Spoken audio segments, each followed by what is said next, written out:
Hi, good morning. This is MJ from Linus Publications, and we're going to take just a quick look at Benjamin Netanyahu's chart this morning. We've looked at him previously, but I just want to cover a few things here. Now, I set this up for September 1st, so it's about 3 weeks from today.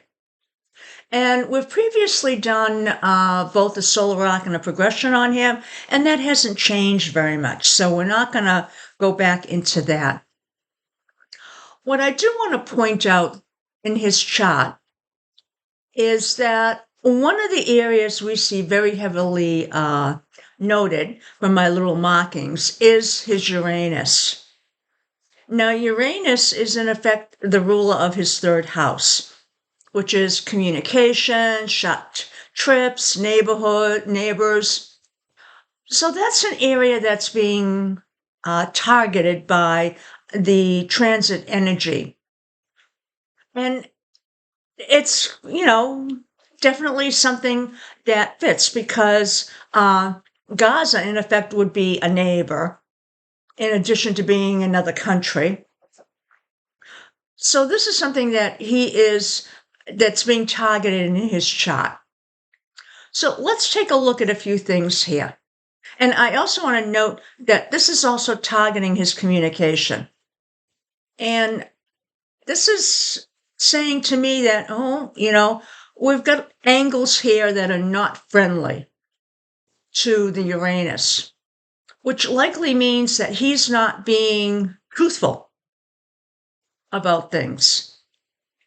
So let's first take a look at Jupiter.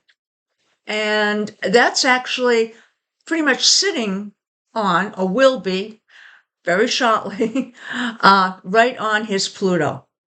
Jupiter, in effect, is him, his physical, his individuality. Pluto, in his chart, is in effect his foundations. And this can be sort of indicating that he wants to expand his foundations, meaning, in this case, his control. Now, the next thing we have is, and that's pretty evident with what he's doing with Gaza. He's actually come out and pretty much said that he wants to take it over. And no matter which side of the struggle you're on here, it's horrific that people are starving in Gaza. Now, let's take a look at the next piece here. And that is Pluto itself in his second house is making an inconjunct to the Uranus. Now, Pluto in his chart rules the 12th house. That would be secrets, things being done undercover. Oops. Okay. So we have this things undercover, and we don't know if it's him doing it or someone else. But what is it hitting?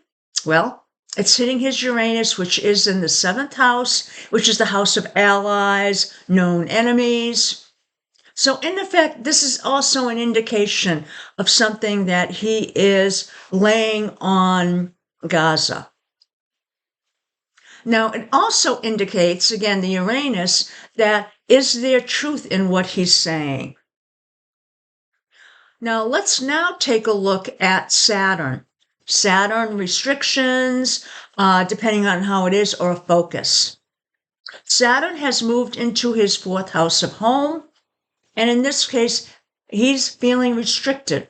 Now, normally this would relate to his actual home, but in this case, he's actually trying to be, in effect, an invader.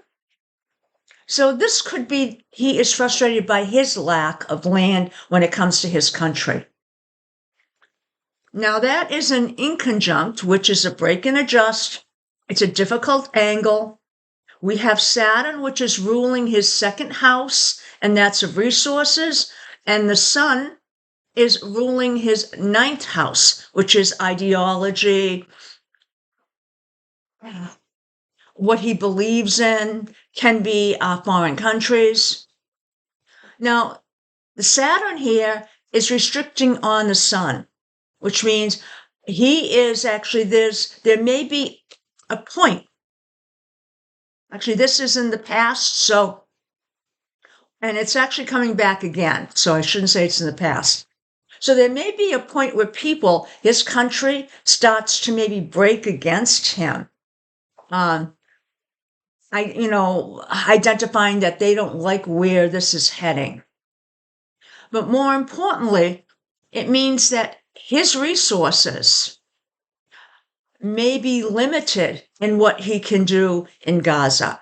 So this is also saying that, okay, is there something else coming in that's going to limit him?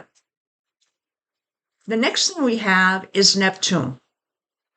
Now, Neptune here is making a square, or it will be, to Uranus. Again, Uranus is third house. That could be neighbors, his communication. Neptune squaring that is telling me, okay, lies, maybe not quite based in reality, but it's also telling me that what's happening with this possible neighbor situation, since Gaza is both a foreign country and a neighbor. Now, Uranus, also remember that is, in his chart, it is change. So this is indicating that his vision, in effect, is likely not going to be able to be implemented because it needs to change. So it's not in line with where he is able to go. Now, I hope you enjoyed this short little uptake on Netanyahu. And again, it's a little difficult to see what he's doing with the people in Gaza. Have a good day. Bye now.